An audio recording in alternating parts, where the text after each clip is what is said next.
Inisip ko kung ang paghihintay ay buong buhay, siguro mananatili akong nakapokus sa aking kinaupuan.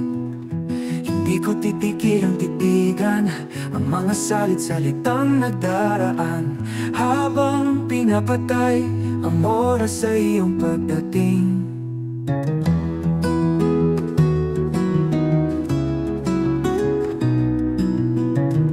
Mamalasin ko siguro nang may kasiyahan ang bawat sandali.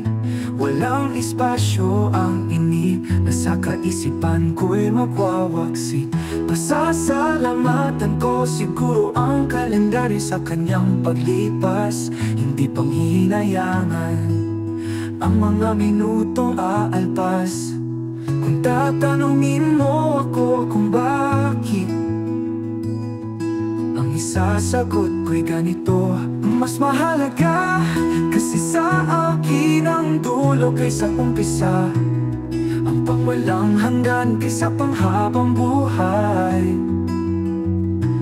Ang isang ikaw sa mga gintong oras, ang tayong dalawa kaysa sa aking pag-iisa.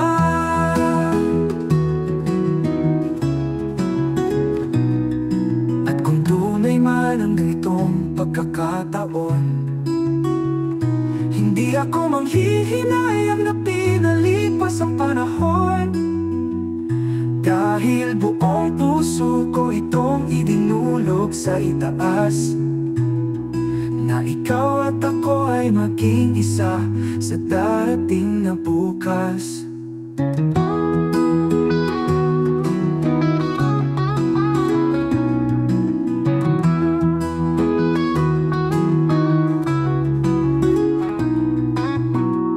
Namalasin ko siguro nang may kasiyahan ang bawat sandali.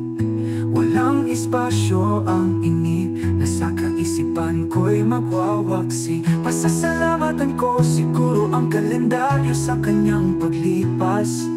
Hindi pang hihinayangan ang mga minutong aalpas. Kung tatanungin mo ako kung bakit, ang isasagot ko'y ganito: mas mahalaga kasi sa akin ang dulo kaysa umpisa, ang pangwalang hanggan kaysa panghabang buhay. Ang isang ikaw sa mga gintong oras, ang tayong dalawa kaysa sa aking pag-iisa.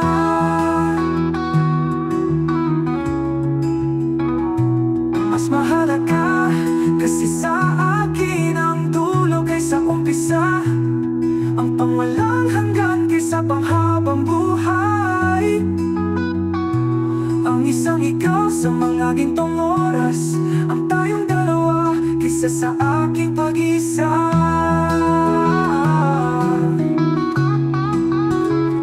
Aking isa.